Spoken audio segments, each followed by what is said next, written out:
नमस्कार। आज हम एक बहुत ही खास और पुराने ग्रंथ पर बात करने वाले हैं, भगवद गीता। हमें इसके बारे में कुछ काफी गहरा विश्लेषण मिला है। हाँ, और ये देखना दिलचस्प है कि हजारों साल पुराना टेक्स्ट आज भी इतना इतना महत्वपूर्ण क्यों माना जाता है। बिल्कुल। और सबसे अजीब बात, मतलब कमाल की बात यह है कि ये पूरा ज्ञान युद्ध के मैदान में दिया गया। हाँ, कृष्ण और अर्जुन के बीच एक संवाद के तौर पर। तो सवाल यही उठता है कि आखिर ये आज भी इतना प्रासंगिक क्यों है। चलिए इसी को समझने की कोशिश करते हैं। ठीक है। तो जैसा कि सोर्सेज बताते हैं, गीता महाभारत का ही एक हिस्सा है, भीष्म पर्व से। इसमें करीब 700 श्लोक हैं, 18 अध्याय, और कहानी शुरू होती है कुरुक्षेत्र के युद्ध के मैदान से। बिल्कुल, जहाँ अर्जुन, जो कि एक महान योद्धा हैं, वो एकदम दुविधा में पड़ जाते हैं। हाँ, क्योंकि सामने उनके अपने ही लोग हैं, गुरु, भाई, रिश्तेदार, उनसे लड़ना है। सही। और यहीं पर, ठीक इसी पॉइंट पर, गीता का वो पहला और शायद सबसे मुख्य सिद्धांत सामने आता है, धर्म। धर्म मतलब यहाँ रिलीजन वाला धर्म नहीं। नहीं। यहाँ धर्म का मतलब है कर्तव्य। अच्छा। आपकी जिम्मेदारी। एक योद्धा होने के नाते अर्जुन का जो कर्तव्य है। अच्छा। तो कृष्ण उन्हें यही समझाते हैं कि भाई, नतीजा क्या होगा इसकी चिंता छोड़ो और अपना कर्तव्य निभाओ। तो एक्शन पे फोकस है ना, रिजल्ट पर नहीं। ये वही कर्म योग वाली बात हुई। एग्जैक्टली। यही कर्म योग का सार है। बिना किसी स्वार्थ के, मतलब फल की इच्छा रखे बिना अपना काम करना। निष्काम कर्म। हाँ, निष्काम कर्म। ये गीता के सबसे अहम विचारों में से है। बस अपना काम करो पूरी निष्ठा से, लेकिन उसके नतीजे से अटैच मत हो। पर क्या सिर्फ यही एक रास्ता बताया गया है? मुझे ध्यान आ रहा है कि विश्लेषण में कुछ और योगों का भी जिक्र था। हाँ बिल्कुल, गीता एक रास्ता नहीं, कई रास्ते बताती है। जैसे भक्ति योग है। भक्ति योग मतलब ईश्वर के प्रति समर्पण। हाँ, पूरा प्रेम, पूरी श्रद्धा, खासकर कृष्ण के प्रति। फिर एक और महत्वपूर्ण रास्ता है ज्ञान योग। ज्ञान योग, ये थोड़ा समझाएंगे? ये है ज्ञान का मार्ग।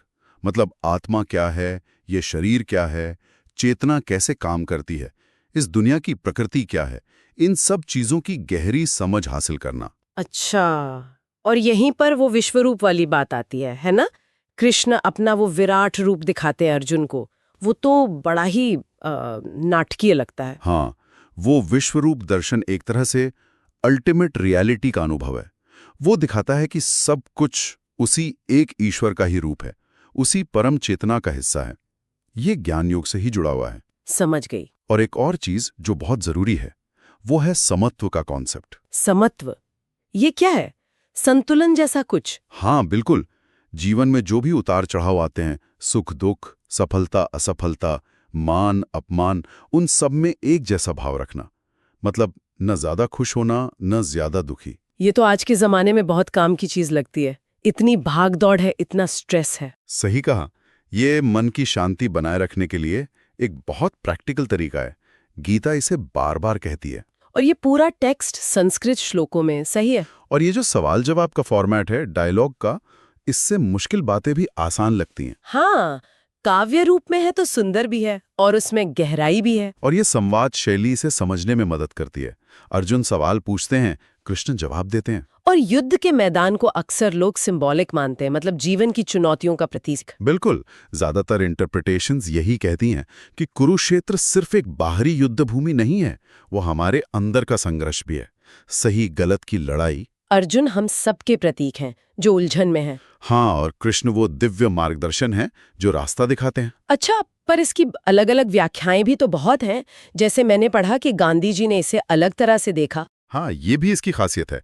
गांधी जी ने गीता से अहिंसा और निष्काम कर्म की प्रेरणा ली। उन्होंने इसे अपनी रोजमर्रा की जिंदगी का आधार बनाया। और इस्कॉन जैसे संगठन, उनका जोर कृष्ण भक्ति, मतलब भक्ति योग पर ज्यादा रहता है। तो काफी डिबेट्स में है इसके आसपास। जैसे क्या सब कुछ पहले से तय है या हमारे पास फ्री विल है? हाँ, ये कुछ गहरे दार्शनिक सवाल हैं जिन पर चर्चा होती है। क्या नियति बलवान है या कर्म? और ये कि युद्ध को लिटरल लेना चाहिए या सिंबॉलिक? ज्यादातर लोग सिंबॉलिक ही मानते हैं ना। हाँ, ज्यादातर आध्यात्मिक परंपराएं इसे प्रतीकात्मक मानती हैं, हमारे अंदर के संघर्ष का प्रतीक। तो फिर इन सब बातों का निचोड़ क्या है? आज के समय में ये हमारे लिए कैसे उपयोगी हो सकती है? देखिए, इसके जो सिद्धांत हैं, कर्तव्य निभाना, फल की चिंता न करना, मन को शांत रखना, ईश्वर में श्रद्धा रखना, ये आज भी उतने ही, शायद पहले से ज्यादा प्रासंगिक हैं। मतलब स्ट्रेस मैनेजमेंट में मदद मिल सकती है। बिल्कुल। मुश्किल फैसले लेने में क्लैरिटी मिल सकती है, एक नैतिक जीवन जीने की प्रेरणा मिलती है। लीडरशिप के लिए भी इसमें बहुत कुछ है। तो ये सिर्फ एक धार्मिक ग्रंथ नहीं है, बल्कि एक तरह से लाइफ गाइड है। सही कहा।